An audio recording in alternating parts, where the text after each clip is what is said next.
The committee will come to order. Without objection, the chair is authorized to declare a recess at any time. Good morning. Today we meet to oversee the implementation of the Surface Transportation Board Reauthorization Act of 2015. This is an important law that reformed the Surface Transportation Board to work more efficiently to better regulate the railroads. This year is the 38th anniversary of the passage of the Staggers Act, which saved the railroad industry from bankruptcy and played a major role in railroad deregulation. This deregulatory effort culminated in the creation of the STB in the Interstate Commerce Commission Termination Act of 1995. The STB is a small but significant agency that conducts the economic regulation of our railroads, and its 2015 reauthorization was the very first since its creation. The STB Reauthorization Act streamlined and simplified government regulatory activities.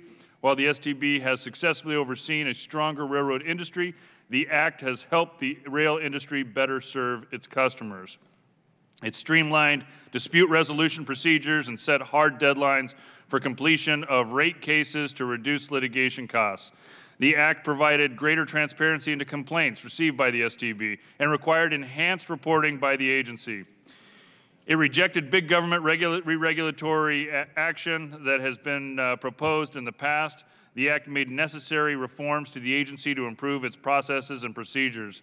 Finally, the Act had broad support from not only railroads and the STB, but shippers throughout the country, including the National Grain and Feed Association, the American Chemistry Council, the Fertilizer Institute, and the American Farm Bureau Federation. I'm pleased that the content of the STB Reauthorization Act and the bipartisan nature in which it was enacted. Today we turn to the STB to evaluate their progress in enacting the STB Reauthorization Act. Look forward to hearing from your testimony. I now recognize Mr. Capuano for any comments he may have. I agree with everything the chairman just said. Thank you. I now recognize the full committee chairman, Mr. Schuster, for any comments he may have. I thank the chairman, and again, just to echo what Chairman Denham said, today is exploring as to whether the reauthorization has been helpful in being able to do the things like enhancing procedures in arbitration, timeline completion, rate cases, and reducing all the burdens that the timing puts on the industry. So I'll be happy to hear today what it looks like, and if we need to address different issues as we move forward, or if things are going in the right direction. So again, thanks for being here today. We appreciate it. Thanks for holding the hearing, Mr. Chairman. I now recognize the ranking member of the full committee, Mr. DeFazio. Thanks, Mr. Chairman. Obviously, the rail network for freight and passenger is critical to this nation, and that's why we gave STB enhanced authority in 2015 so that we could deal with service issues and efficiency issues on the network. I want to hear more about the letter that the board wrote in March to all of the Class 1 railroads. Now, we all know that CSX, because of a radical management change, which hopefully, well, which is now history, was degraded dramatically by a particular individual who took over before he died. So CSX has been a major focus, but I was surprised to see that you're finding basically nationwide a deterioration in service, and would like to know what the STB believes is the root cause, and what actions the STB would recommend or is going to recommend to deal with that. And then secondly, we have the whole issue of Amtrak delays. We've seen, because Congress mandated that we have preference for Amtrak, yet the railroads went to court and got a rather confusing decision because of the way the statute was worded. Basically the regulations were thrown out, and since that time we have seen a huge deterioration in on-time performance for Amtrak, and that ultimately is going to impact the revenues, if it already hasn't, for Amtrak. When you look at you know, the Coast Starlight down to 57% on time. You know, that's just a huge deterioration. Empire Builder from 90 to 59%. A lot of people are very much less likely to take rail if they're going to be infinitely delayed and they don't have any idea when they're going to get there. So I'd like to hear recommendations from the board. Seems to me the simplest thing we could do, although I don't know that this Congress can do anything, would be to rewrite that statute in a form that would withhold scrutiny from the courts.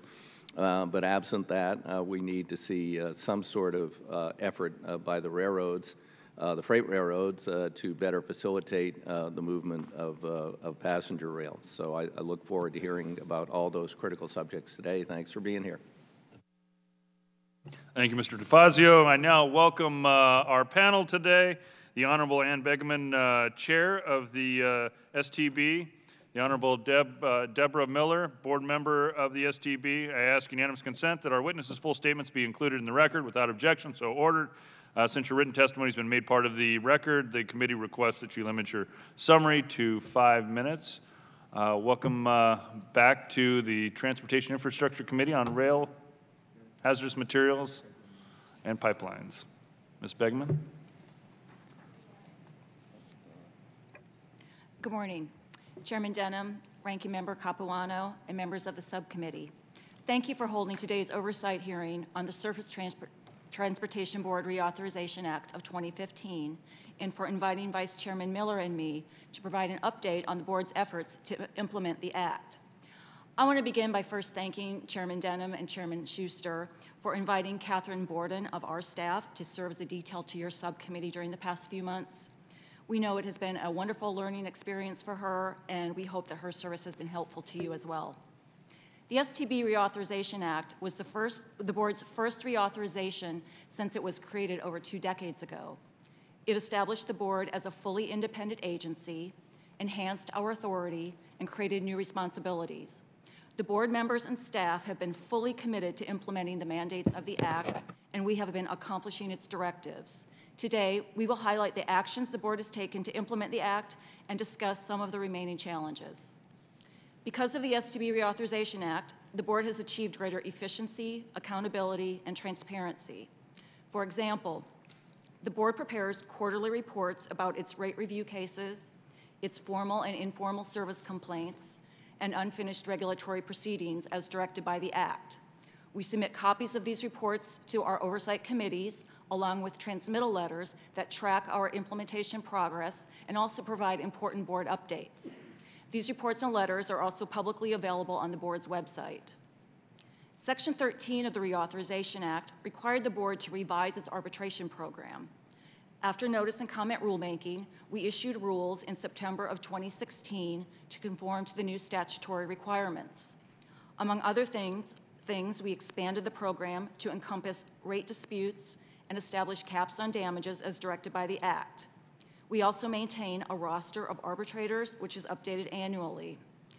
Although no parties have chosen to participate in the board's program, we believe it would be a very viable alternative for resolving disputes. The board also offers mediation services, which have been used successfully.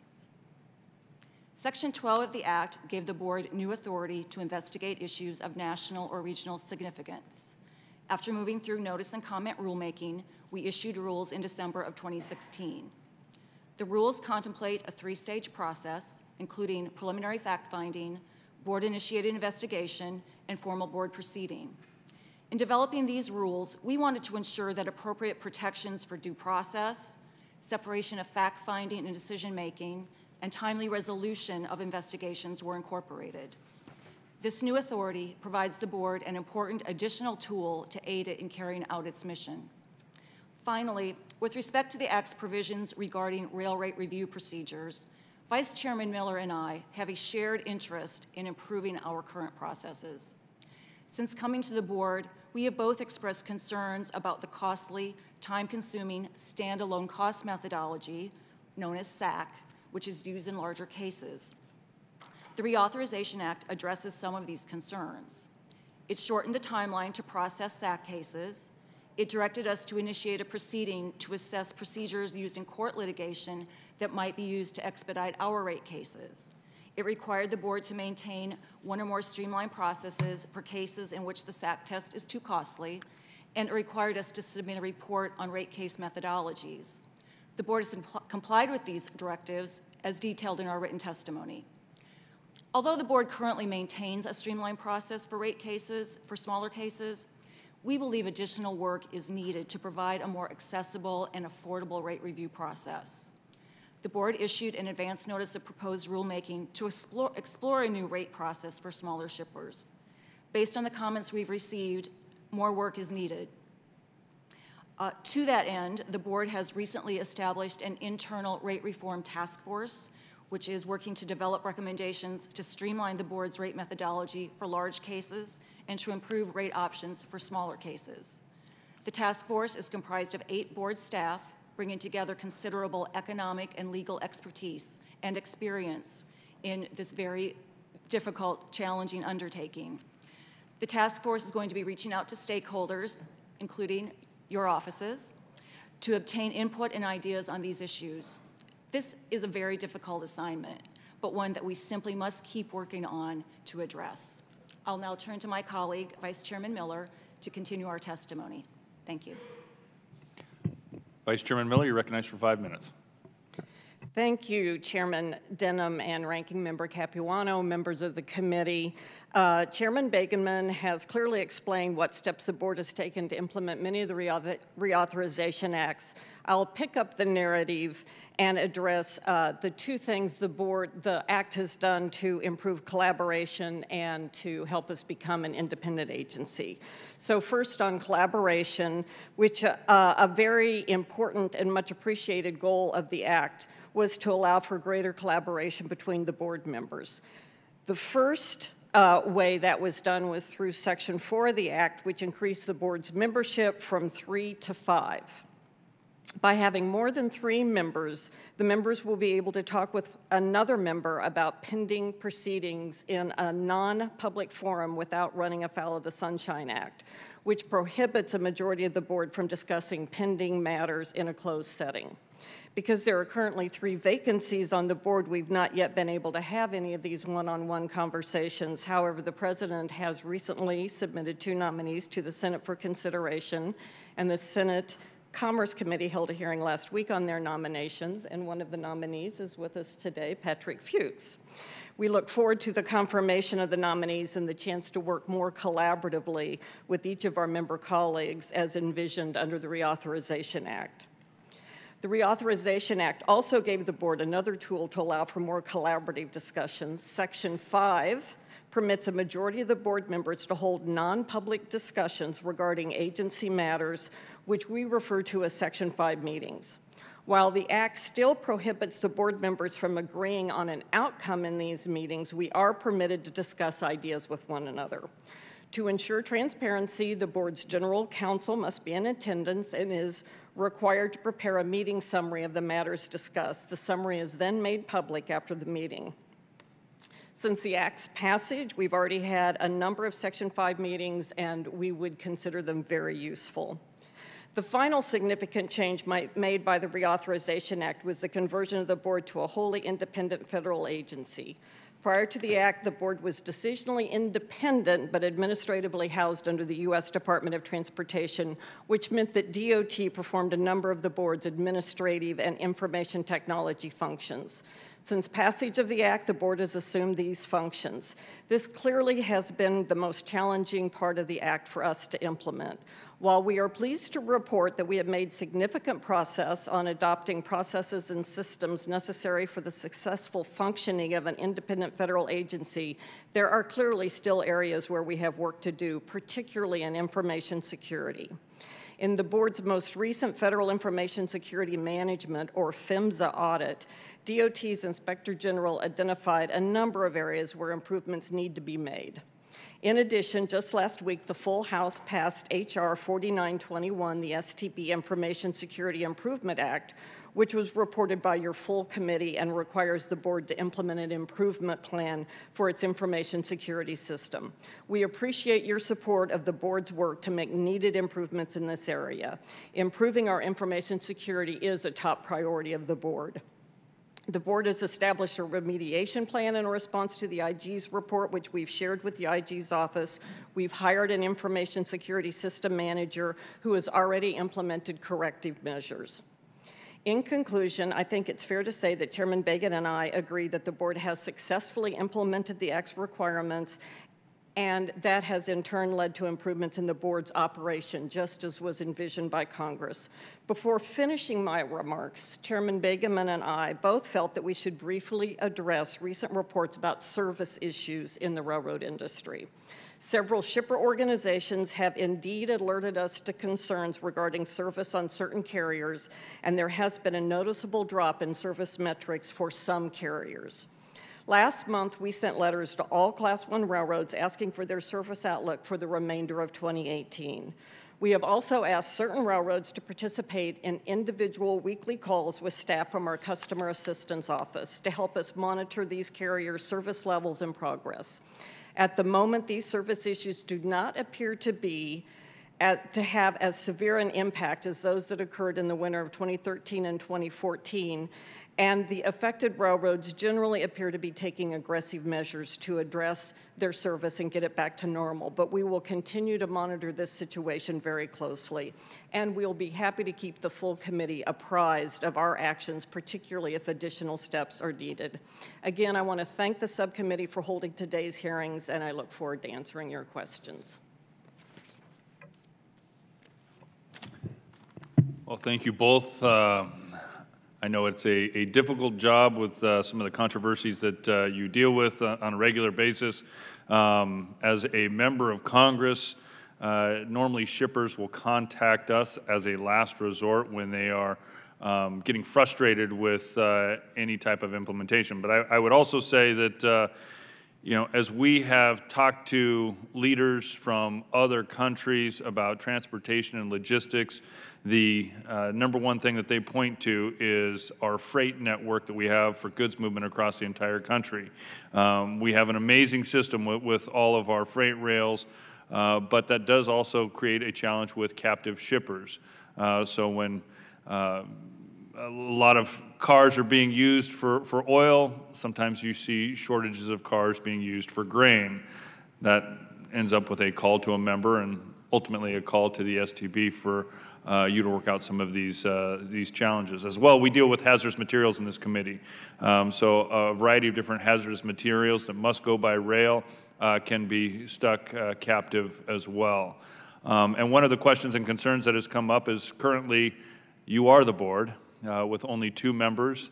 One of the big changes that we made was actually increasing the 3 members to 5. I wonder if you both could give us your thoughts on whether that'll create efficiencies and create greater opportunities to solve some of these challenges that we have with captive shippers across the country. Ms. Begeman? Thank you for the question. I do think when we have additional members, more than 3, that will really be a great help to us. Because of the Sunshine Act, we are not allowed to actually talk to each other one-on-one about issues, although as my colleague mentioned, because of the Section 5 meetings, we call them Section 5 because that's after the Section 5 of the Reauthorization Act that allows us to have meetings as long as the General Counsel is in attendance and that we have a summary that we post on our website after a meeting, or if it's about a particular decision we're working on, it's posted along with that decision. But it certainly would be, I think it will be a game changer for me to actually be able to walk into Deb's office and talk to her about a particular issue. I mean, imagine what your workload would be like if none of you could talk to each other. So I'm really looking forward to it. I think it could only be a benefit. Might be an improvement.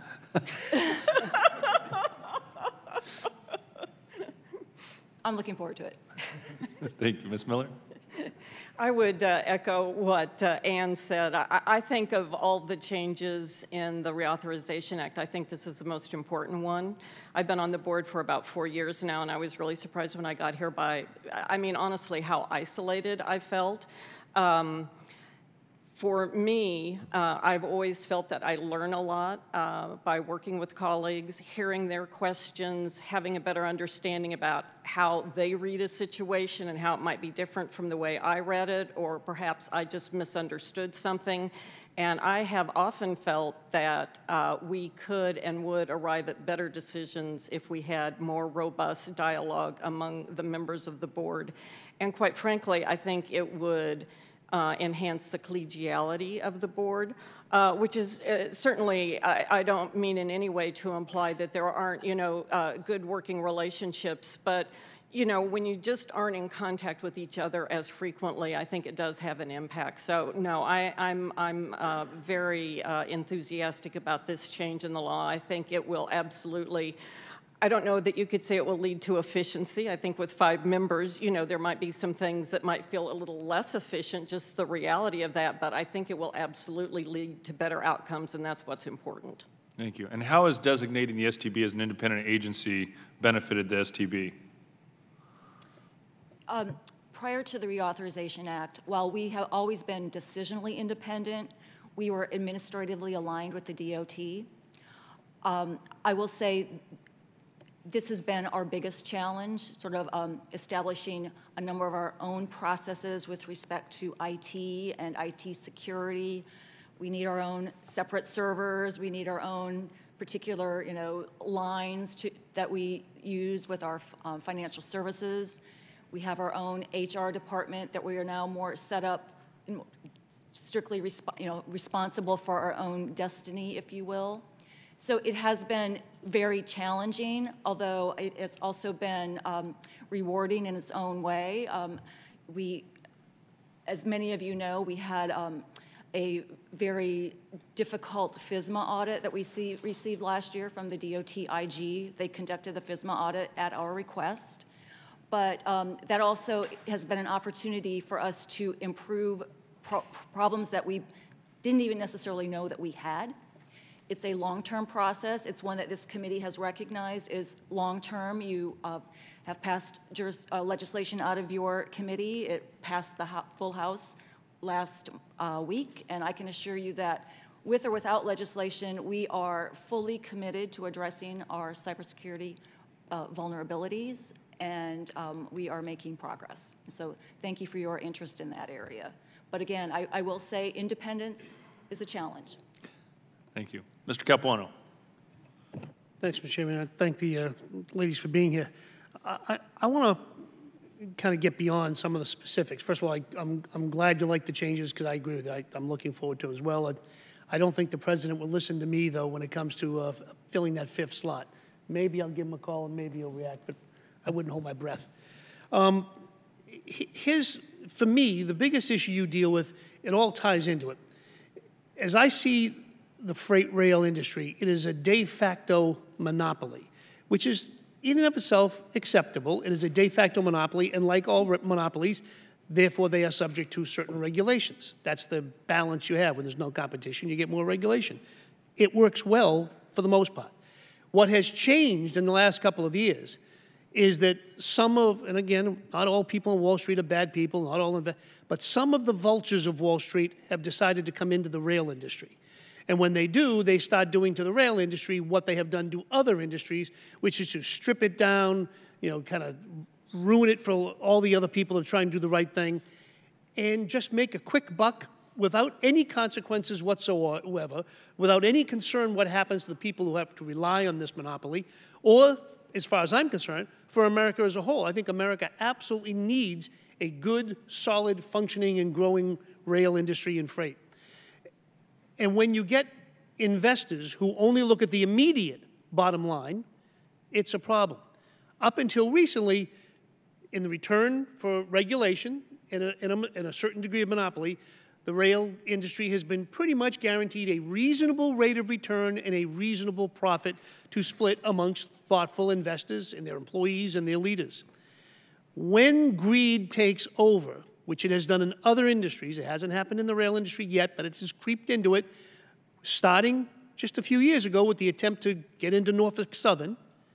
That was stopped, and then some of the things that CSX did, when you have a limited opportunity and you intentionally reduce the number of locomotives, the number of rail, the number of employees, you intentionally stop making investments in your equipment and your people in order to simply raise the price, therefore driving higher profits. If you have a pariah, eventually, if you let that system go, everybody else has to react to it. In my mind, that's kind of what has happened already, which is why, I'm not even asking, but why you had to write a letter that says, due to increased concerns over deteriorating service. The service isn't deteriorating on the good lines, it's deteriorating on the few lines that have seemed to have been taken over by Wall Street. Why the Grain and Feed Association, the Alliance of Auto Manufacturers are concerned about it, and everybody else I hear from. And it was good to me to see the rest of the freight industry stand up against the aggressive attempt to overtake Norfolk Southern. They saw it as a bad thing. I think they were right, and I was glad to stand with them. I'm glad they stood with us. The question is, does the STB have the tools to deal with these kinds of investors to ensure that America has and continues to have a reasonably priced, effective freight rail system? And again, I understand you can't have competition on every rail. We have de facto monopolies. It's acceptable. But that makes regulation essential. Essential to keep the system going. And I'm just curious, Madam Chair, whether you think you have the tools to ensure that that continues. Thank you very much. I certainly appreciate what you have stated.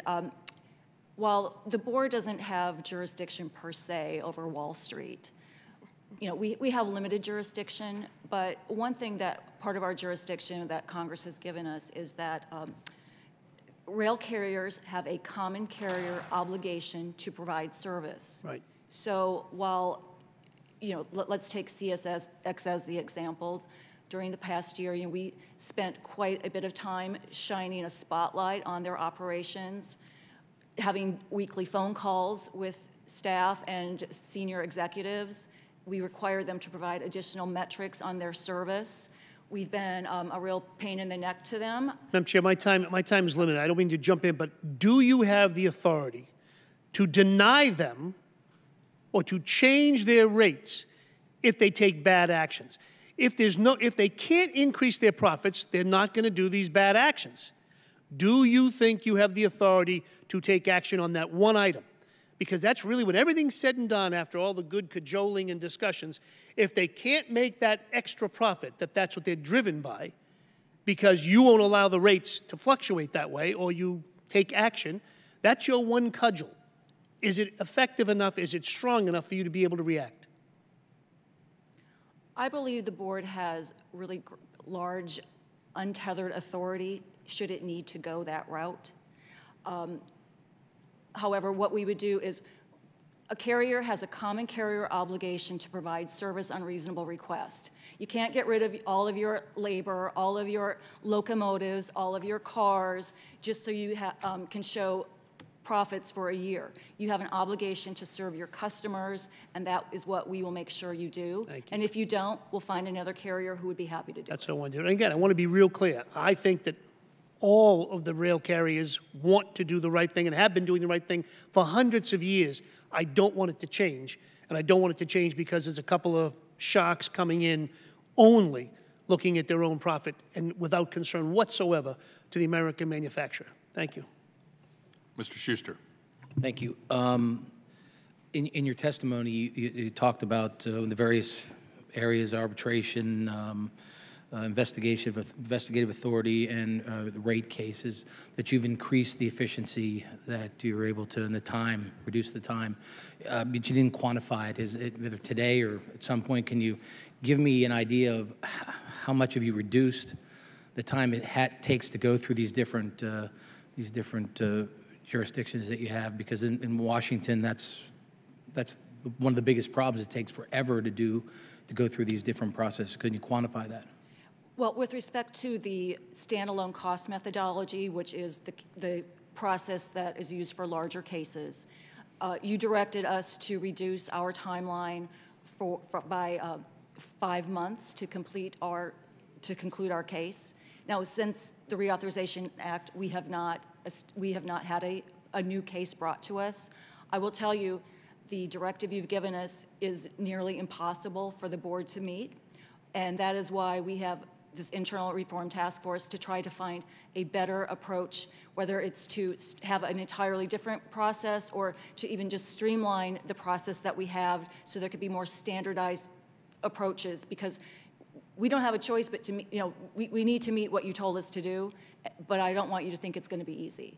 Right. Yes, we also established the changes to our arbitration program as you directed. We've had an arbitration program on our books for over 20 years. It's never been used. Before the Authorization Act, about a few years before that, we actually tried to reform the program so that people would use it. Unfortunately, it still isn't used. We do have success with our mediation program. So the answer is you're working on it, but it's difficult. Will the 5 members, will that assist you in doing that, so you're able to have conversations sort of offline with other members to try to move things forward faster? Yes. And how does, the way you're set up, there's 3 of you, if you have 5, and even when you had 3, does somebody sort of take a lead on an issue, on a case, or how do you divvy up the work? That is a great question. There has never been more than 3 members since I have been on the board and my colleague have been on the board. We are now to 2. I hope that I don't get down to 1, because that would just be me. But I'm really, I can use all the help I can get. Being in charge after 6 years, it's a whole new experience. There is a lot of work to be done, and I am looking forward to having the help. One of the nice things about these Section 5 meetings, for example, where we can get together with our general counsel and others, but again, we do it in a transparent way. It's not just the chairman deciding when to do such a meeting, but if my colleague thinks that she would benefit or we would benefit in addressing an issue by having a conversation, she'll say, let's have a Section 5 meeting, and we'll do it. We again, there's only 2 of us. Even when there's 5 of us, it's not like a committee your size. We should be able to do efficient and effective work. But so do you divvy up the work? You'll take a lead on something versus, or is that not the way it works? We haven't, but I am thinking that that would be an approach I'd like to take, particularly on some of our pending regulatory proceedings. Right.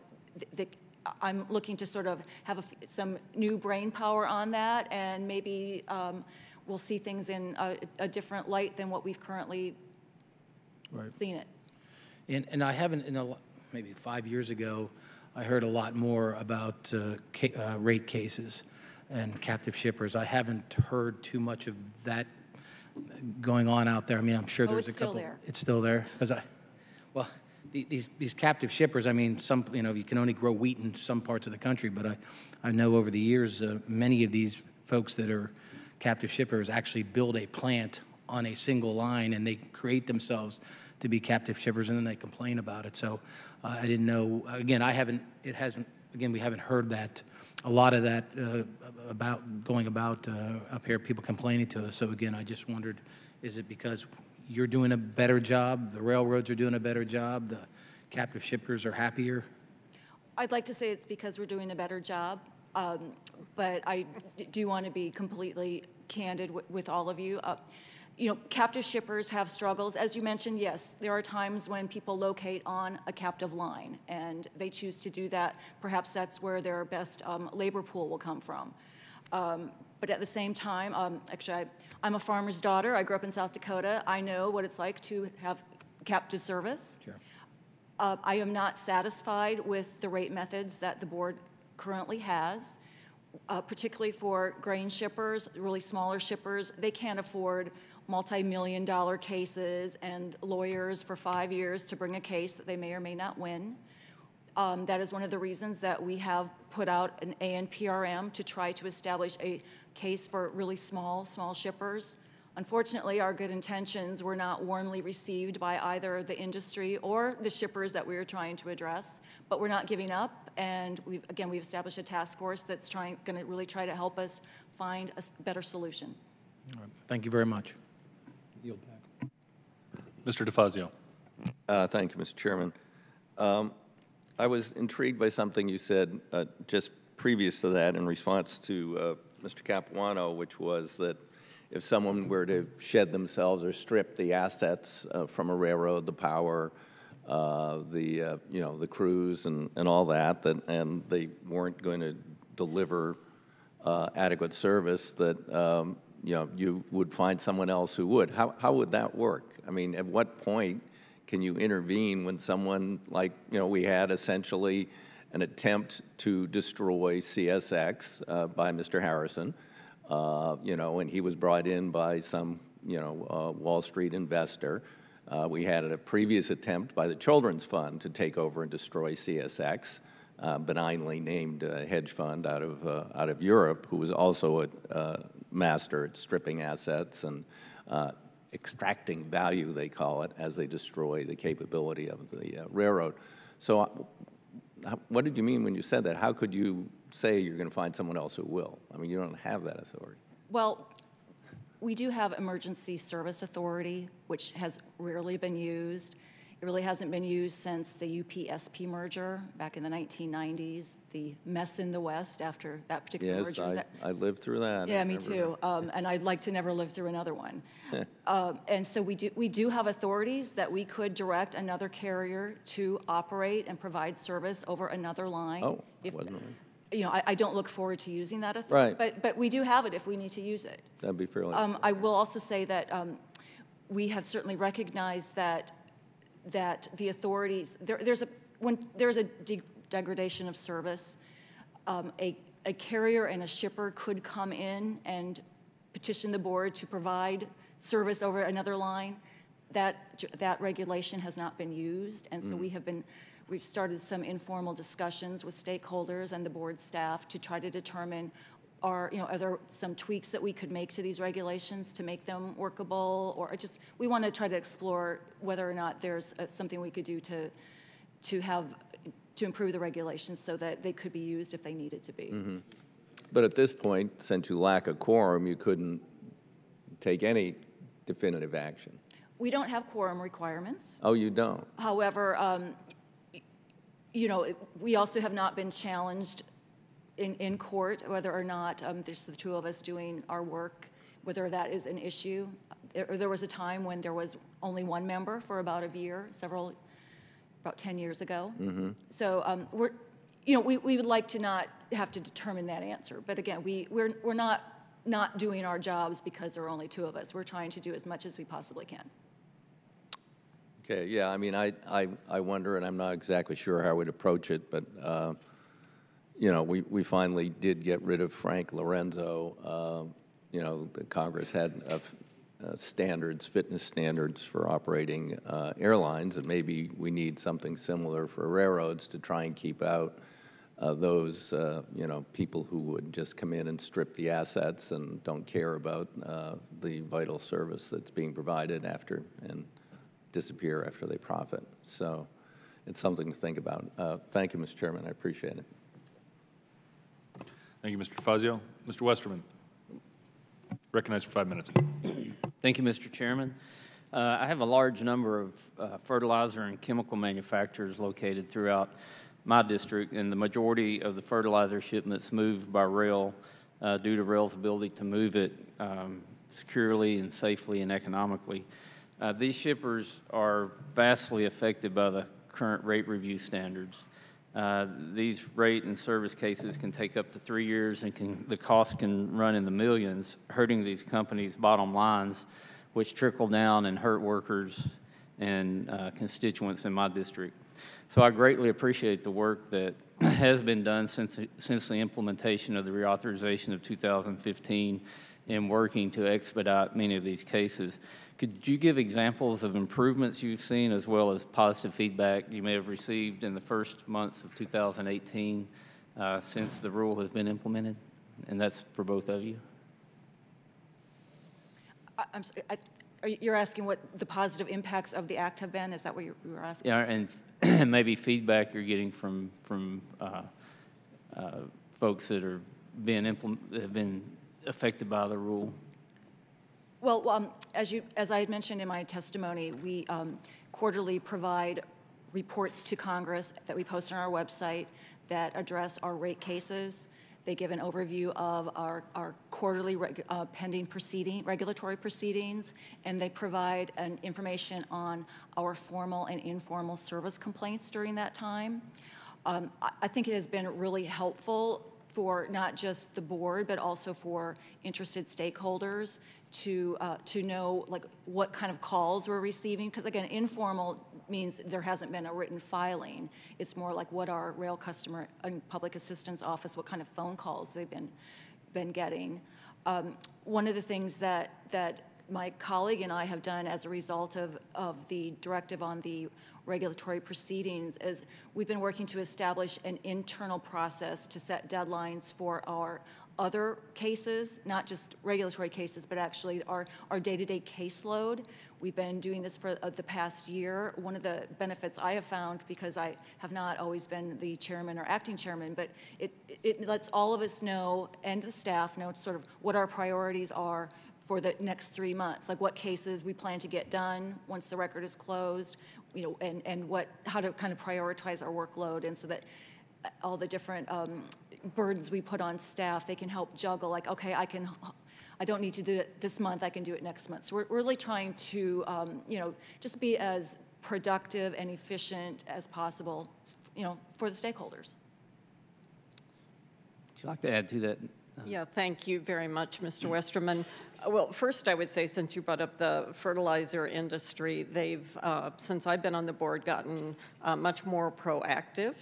And I've found them to be very helpful partners to work with. They visit us fairly regularly and provide very good and helpful information.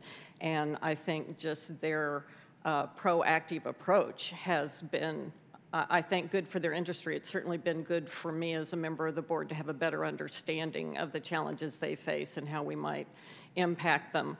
In terms of positive improvements, I think that the issue of transparency is extremely important, and have, in my government service, always championed it. I think that, one, we're doing the work of the public, so the public has a right to know what we're doing and when we're doing it. And secondly, I think for those who are impacted by the decisions we make, the more information they have about what we're doing, when we're doing it, how we're doing it, helps them both understand and, you know, quite frankly, then interact with us in a way that is useful. So I think one of the most beneficial consequences of the Reauthorization Act has been the collaboration and transparency requirements.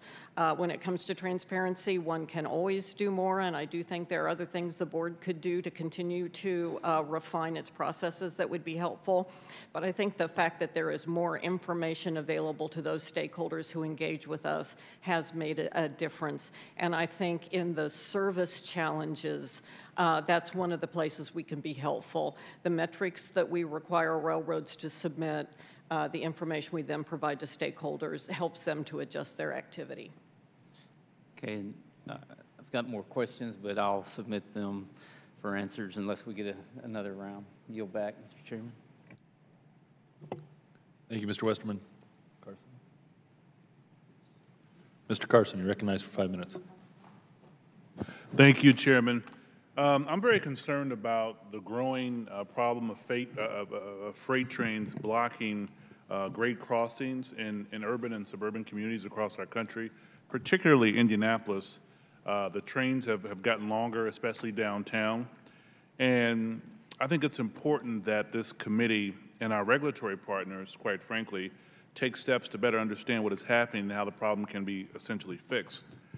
Are investigations being conducted as we speak, and what have you learned so far?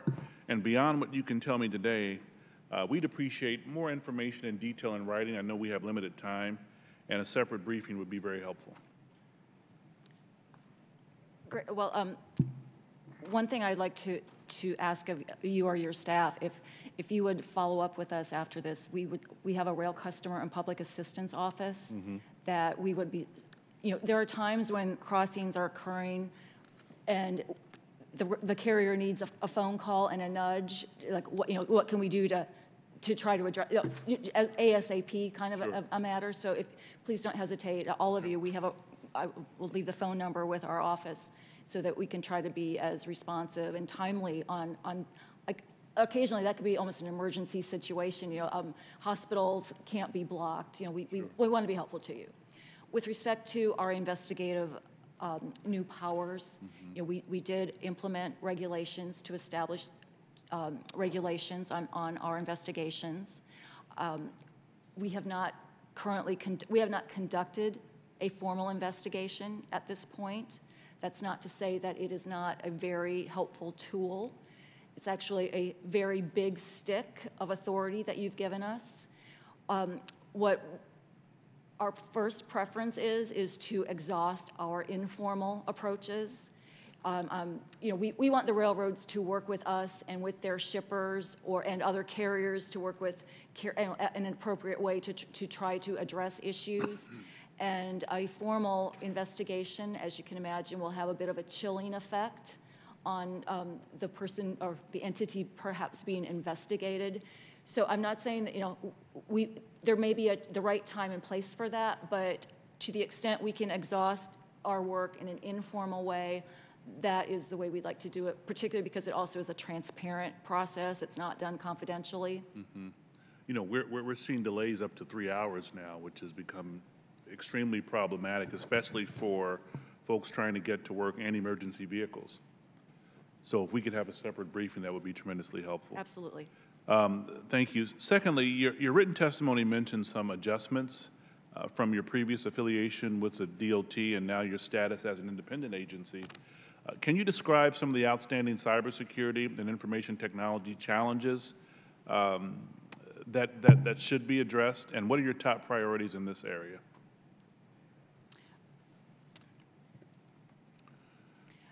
When we became independent, we actually suddenly became responsible for everything we do, and that included all of our IT network, our financial network, et cetera.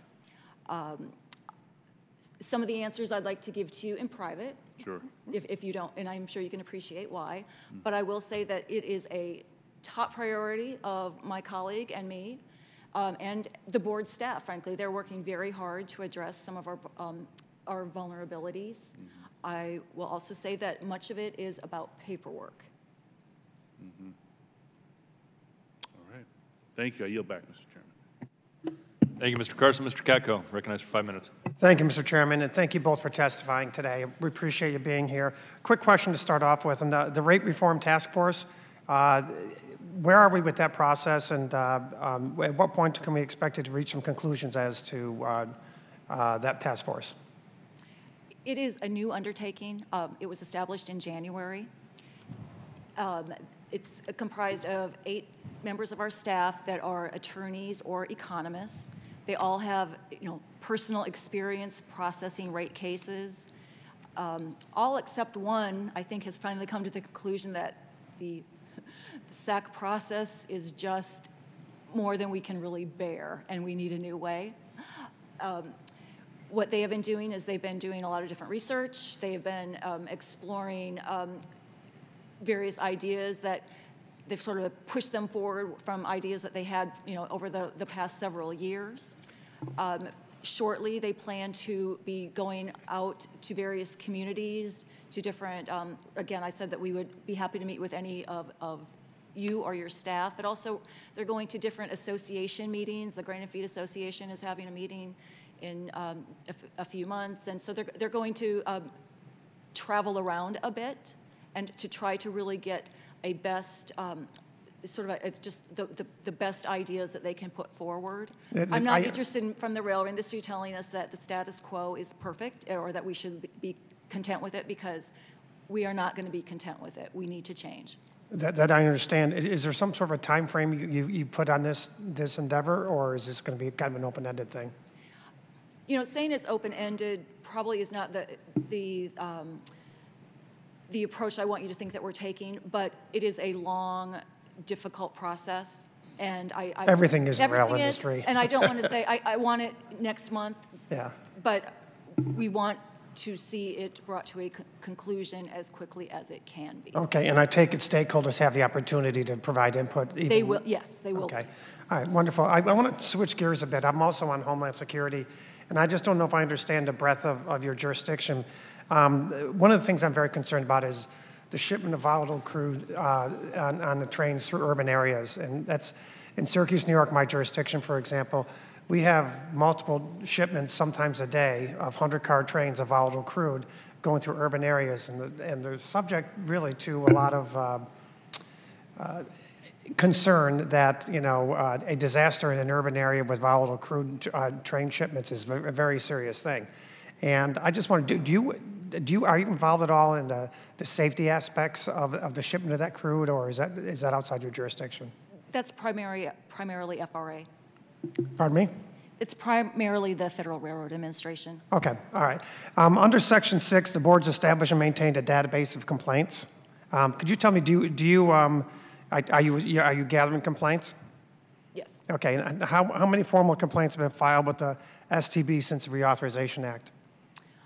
Formal, I think there were approximately 20. There are currently 5 pending. Okay, and how do you deal with those when you get those formal complaints? And we'll talk about informal in a minute. Sure. Well, formal complaint, you know, it's in writing. It's basically, it's a case. A party will make their formal filing. The entity that they are filing against will then reply to that. Depending on what the situation is, there may get to a point where they want to have discovery, which can be a long process in its own way. But ultimately, the record will be closed, and then we will work to issue a final decision as quickly as possible. Okay, great. And now let's talk about the informal complaints. I take it there's probably more of those that there are, yes. Okay, and how is that process different than the formal complaint process? The informal complaint process, our Rail Customer and Public Assistance Office fields phone calls from shippers, sometimes from other railroads, sometimes from short-line railroads. And it's a small group, but it's comprised of some attorneys, some former shippers, some former railroad folks, and they will then, assuming that sometimes the shipper does not want to be outed, you know, they just maybe want to have an ear and try to get some informal recommendations as sort of what their, you know, is there anything that the board could do, or what, you know, what is the law? So sometimes they just want to get information, but there are times when a shipper will say, I need you to help me, please, yes, let the railroad know that if you don't provide service to me, you know, if I can't get a shipment by midnight tomorrow, I'm shutting down. And our staff will then get on the phone, and they have been extremely successful. I'm so proud of them. I mean, they are probably, they can get things done. Well, that's exactly what we want to hear, and I appreciate that very much. With that, Mr. Chairman, I say I'm out of time, so I'll yield back. Thank you. Thank you, Mr. Katko. Ms. Napolitano. Thank you very much, and good morning, ladies. I'm just wondering, who is your new board member? Would you have him stand up? Oh, well, he's not currently a board member, but he is our nominee.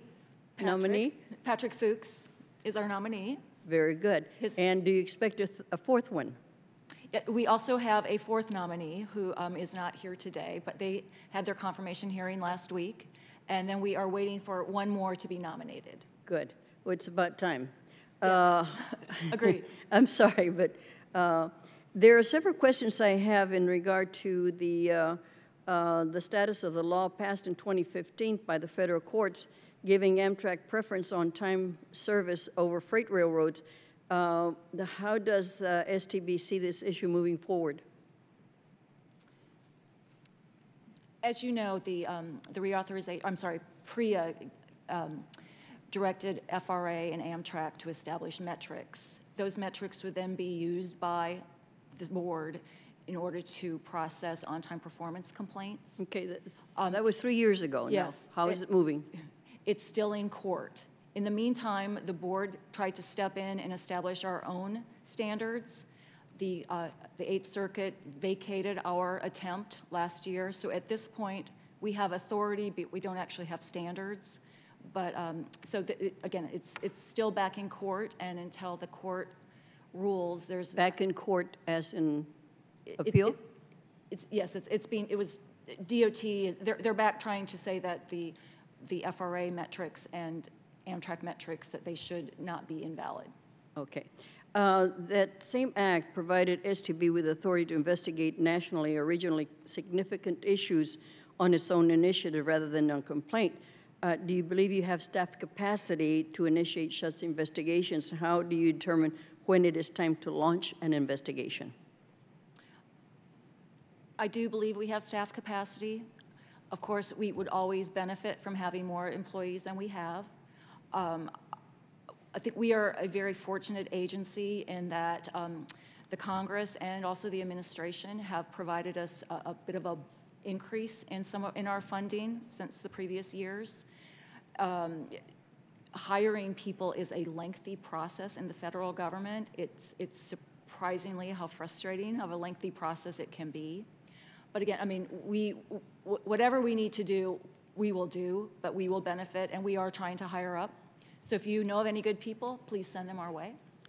Well, we need to know that because we're facing an issue where a lot of our agencies are experiencing diminishing capacity to hire people, the qualified people. Other questions are you talked about, Mr. Carson indicated that grade crossings sometimes is a public problem, and you directed in Public Assistance Office. But I also want to know, to what extent are you involved with the length of the trains and the positive train control? I'm sorry, what? Positive train control. Mm-hmm. Length. And the length of trains, because sometimes the crossings are held up with trains moving back and forth and half an hour, and you have traffic, you have rage, and you have problems because they're not quad gates or the like. I'm a new member on this committee, so I'm digging.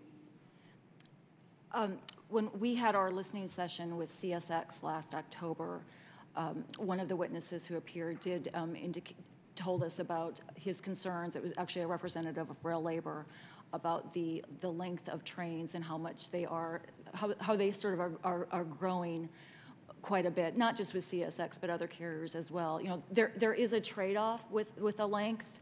You know, longer trains means fewer trains, but as you mentioned, one of the results also could be impacting a crossing that wouldn't have been. And also, they don't, the receiving end is not capable of receiving that length of a train either. And that's really more of an FRA issue than it is an STB issue. But yes, certainly, you know, we want a fluid network. We don't want. But we also don't want, you know, it's not just about rail service impact. We don't want them to impact, you know, drivers sitting at crossings. I certainly have. And positive train control? You know, positive train control is not our jurisdiction. It is the Federal Railroad's jurisdiction. Are you involved in it anyway? Absolutely, because ultimately it's about service. Thank you very much, Mr. Speaker.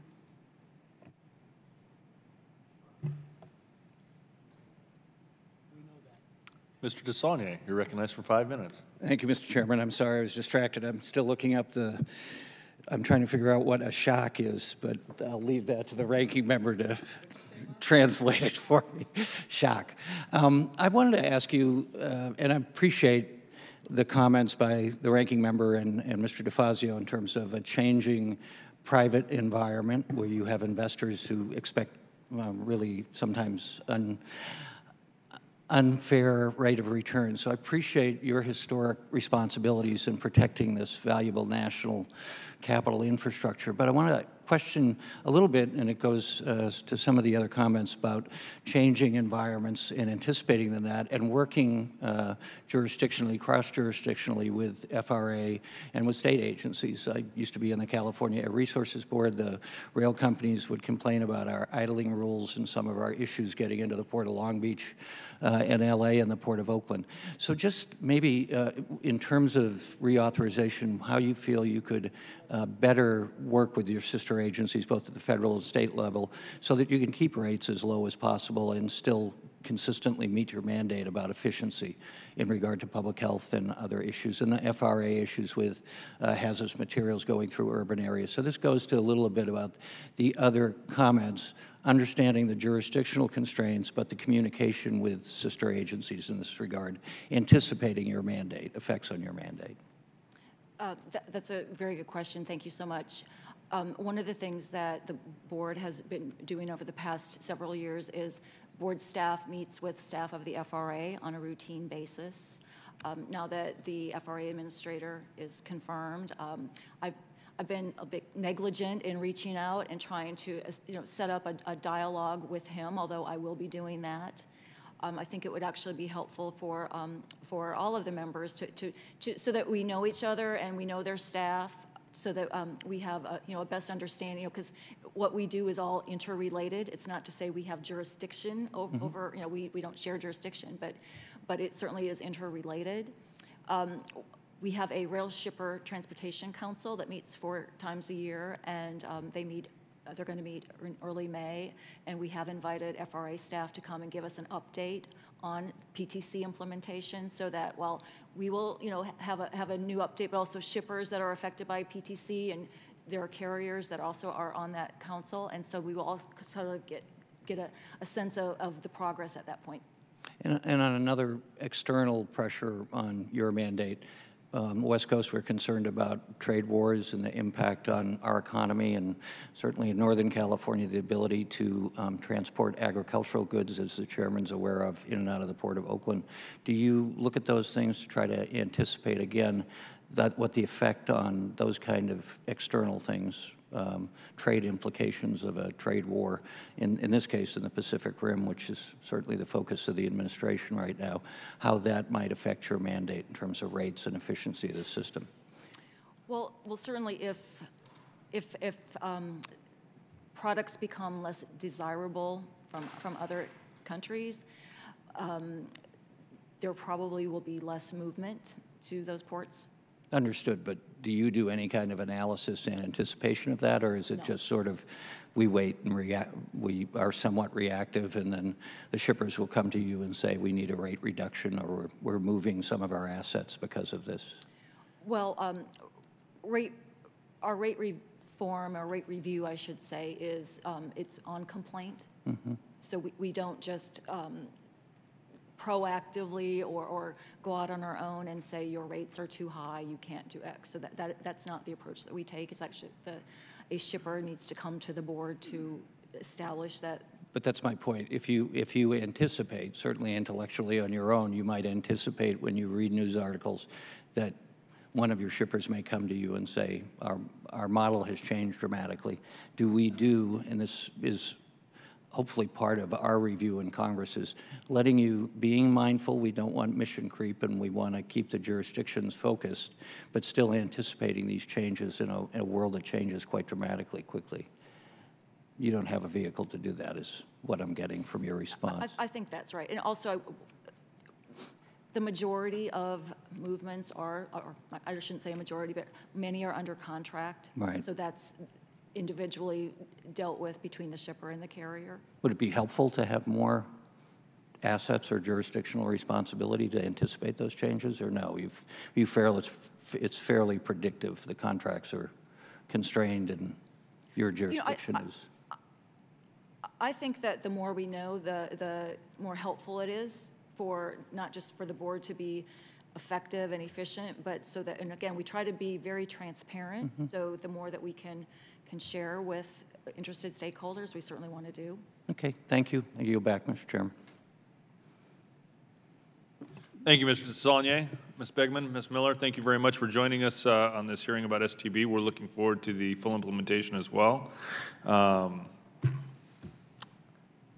I ask unanimous consent that the record of today's hearing remain open until such time as our witnesses have provided answers to any questions that may be submitted to them in writing, and unanimous consent that the record remain open for 15 days for additional comments and information submitted by members or witnesses to be included in the record of today's hearing. Without objection, so ordered. If no more members have any other questions, this committee stands adjourned.